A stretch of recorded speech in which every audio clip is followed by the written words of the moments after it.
अस्सलाम वालेकुम। अच्छा जी, झुमरे की फैमिली के नाल एक अफसोसनाक वाक़या पेश आया जिहदे विच दादा ते पोता जिहड़े आ ना वो जिंदगी की बाजी हार गए।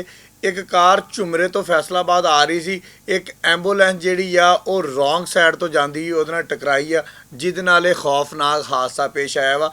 गल दस्सण दा मकसद सिर्फ इहदे विच इह हैगा वा कि जिहदे उपर हूटर लगा होया ना ਉਹਨੂੰ ਰੋਂਗ ਵੇ ਦੀ ਇਜਾਜ਼ਤ ਆ, ਉਹਨੂੰ ਸਿਗਨਲ ਦੀ ਇਜਾਜ਼ਤ ਆ। ਯਕੀਨ ਕਰੋ ਕਿ ਐਂਬੂਲੈਂਸ ਦੇ ਵਿੱਚ ਕੋਈ ਮਰੀਜ਼ ਹੋਵੇ ਕੋਈ ਮਰੀਜ਼ ਨਾ ਹੋਵੇ, ਇਹਨਾਂ ਦੇ ਉੱਪਰ ਜਿਹੜੀਆਂ ਬੱਤੀਆਂ ਲੱਗੀਆਂ, ਇਹਨਾਂ ਦੇ ਉੱਪਰ ਜਿਹੜੇ ਹਾਰਨ ਲੱਗੇ ਆ ਨਾ ਉਹ ਚੱਲਣੋਂ ਬੰਦ ਹੀ ਨਹੀਂ ਹੁੰਦੇ ਹੈਗੇ। ਕਿਸੇ ਤੁਸੀਂ ਇਸ਼ਾਰੇ ਤੇ ਖਲੋ ਜਾਓ, ਖਾਲੀ ਐਂਬੂਲੈਂਸ ਹੋਏਗੀ, ਟੂ ਟੂ ਟੂ ਟੂ ਟੂ ਟੂ ਲਾਈ ਹੋਏਗੀ, ਉਹਨੇ ਸਿਰ ਖਾਦਾ ਹੋਏਗਾ। ਹੁਣ ਐਂਬੂਲੈਂਸ ਜਿਹੜੀ ਸੀ ਪੂਰੇ ਖਾਨਦਾਨ ਨੂੰ ਤਕਰੀਬਨ ਤਬਾਹ ਕਰਕੇ ਚਲੀ ਗਈ ਆ। ਅਗਰ ਤੁਸੀਂ ਬਾਕੀ ਲੋਕ ਜਿਹੜੇ ਕਾਰ ਦੇ ਵਿੱਚ ਸੀਗੇ ਉਹਨਾਂ ਦੀ ਹਾਲਤ ਚੈੱਕ ਕਰ ਲਓ ਤੇ ਯਕੀਨ ਕਰੋ ਕਿ ਸਿਰ ਫੜ ਕੇ ਬਹਿ ਜਾਓਗੇ।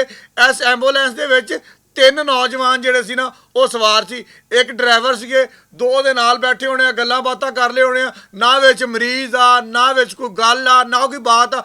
ਭਾਈ ਤੁਸੀਂ ਰੌਂਗ ਸਾਈਡ ਤੋਂ ਕਿਸ ਹਸੀਅਤ ਦੇ ਵਿੱਚ ਜਾ ਰਹੇ ਹੋ? ਸਿਰਫ ਇਸ ਹਸੀਅਤ ਦੇ ਵਿੱਚ ਕਿ ਤੁਹਾਡੇ ਉੱਪਰ ਲਾਲ ਬੱਤੀ ਲੱਗੀ ਹੋਈ ਆ, ਤੁਹਾਡੇ ਉੱਪਰ ਐਂਬੂਲੈਂਸ ਲਿਖਿਆ ਹੋਇਆ ਵਾ, ਤੁਹਾਨੂੰ ਕਤਲ ਵੀ ਮਾਫ ਆ, ਤੁਹਾਨੂੰ ਰੌਂਗ ਸਾਈਡ ਵੀ ਮਾਫ ਆ, ਤੁਹਾਨੂੰ ਇਸ਼ਾਰਾ ਵੀ ਮਾਫ ਆ, ਤੁਸੀਂ ਜੋ ਮਰਜ਼ੀ ਕਰ ਲਓ, ਤੁਹਾਨੂੰ ਹਰ ਸ਼ੈ ਮਾਫ ਆ। ਪਹਿਲੇ ਤੁਹਾਨੂੰ ਡਿਟੇਲ ਦੇ ਦੇਵਾਂ ਮਰੀਜ਼ਾਂ ਦੀ ਕਿ ਹੋਇਆ ਕੀ ਆ, ਫਿਰ ਇੱਥੇ ਹੋਰ ਗੱਲ ਕਰਾਂਗੇ ਕਿ ਐਂਬੂਲੈਂਸ ਹੋ ਜਾਵੇ ਜਾਂ ਕਿਸੇ ਵੀ ਗੱਡੀ ਦੇ ਉੱਪਰ ਬੱਤੀ ਲੱਗੀ ਹੋਵੇ, ਚਾਹੇ ਨੀਲੀ ਹੋਵੇ, ਚਾਹੇ ਲਾਲ ਹੋਵੇ, ਚਾਹੇ ਪੀਲੀ ਹੋਵੇ, ਇਹਨਾਂ ਨੂੰ ਤਕਰੀਬਨ ਸਾਰਾ ਕੁਝ ਮਾਫ ਹੁੰਦਾ।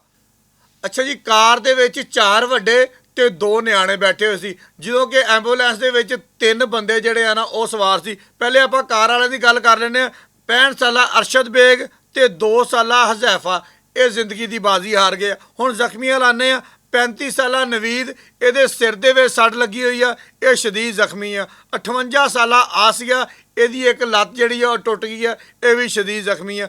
30 ਸਾਲਾ ਸਨਾ, ਇਹ ਵੀ ਜ਼ਖਮੀ ਆ। 2 ਮਾਹ ਦੀ ਹੰਜ਼ਲਾ ਜਿਹੜੀ ਆ ਉਹ ਜ਼ਖਮੀ ਆ। ਹੁਣ ਤੁਸੀਂ 2 ਮਹੀਨਿਆਂ ਦੀ ਬੱਚੀ ਦੇਖੋ, ਉਹ ਜ਼ਖਮੀ ਆ। ਇੱਕ ਜਿਹੜਾ 2 ਸਾਲਾਂ ਦਾ ਹਜ਼ੈਫਾ ਵਾ ਉਹ ਇਸ ਦੁਨੀਆ ਤੋਂ ਚਲਾ ਗਿਆ ਸਿਰਫ ਥੋੜੀ ਜਿਹੀ ਲਾਪਰਵਾਹੀ ਤੋਂ ਕਿ ਜਨਾਬ ਐਂਬੂਲੈਂਸ ਆ ਤੇ ਅਸੀਂ ਜਿਹੜੇ ਮਰਜ਼ੀ ਪਾਸੇ ਪਾ ਦਈਏ। ਮੈਂ ਚਲੋ ਇੱਕ ਮਿਸਾਲ ਦਿੰਦਾ ਵਾਂ, ਐਂਬੂਲੈਂਸ ਵਾਲੇ ਬਹੁਤ ਜਲਦੀ ਦੇ ਵਿੱਚ ਆਉਣੇ ਆ, ਜਾ ਕੇ ਕੋਈ ਮਰੀਜ਼ ਚੱਕਣਾ ਹੋਣਾ, ਉਹ ਭਾਈ ਤੁਸੀਂ ਇੱਕ ਮਰੀਜ਼ ਚੱਕਣ ਦੀ ਖਾਤਰ 2 ਜ਼ਿੰਦਗੀਆਂ ਲੈ ਲਈਆਂ, 4 ਬੰਦੇ ਜ਼ਖਮੀ ਕਰਤੇ, ਆਪ ਵੀ ਜ਼ਖਮੀ ਹੋ ਗਏ। ਤੁਹਾਨੂੰ ਕਿਹੜਾ ਕਾਨੂੰਨ ਇਸ ਗੱਲ ਦੀ ਇਜਾਜ਼ਤ ਦਿੰਦਾ ਵਾ ਕਿ ਤੁਸੀਂ ਜਨਾਬੇ ਵਾਲੀ ਰੌਂਗ ਸਾਈਡ ਤੇ ਚਲੇ ਜਾਓ? ਅਗਰ ਤੁਸੀਂ ਇਸ਼ਾਰੇ ਤੇ ਖਲੋਂਦੇ ਹੋ, ਤੁਹਾਡੀ ਪਾਂ ਹੀ ਨਹੀਂ ਮੁੱਕਦੀ ਹੈਗੀ। ਹੁਣ ਆਪ ਵੀ ਜ਼ਖਮੀ ਹਾਲਤ ਦੇ ਵਿੱਚ ਖੈਰ ਪੁਲਿਸ ਨੇ ਗ੍ਰਿਫਤਾਰ ਕਰ ਲਿਆ ਵਾ। ਜਿਹੜਾ ਡਰਾਈਵਰ ਸੀਗਾ ਉਹਦਾ ਨਾਮ ਸ਼ਾਨ ਆ, ਇਹਦੀ ਉਮਰ ਹੈਗੀ ਜੀ 30 ਸਾਲ।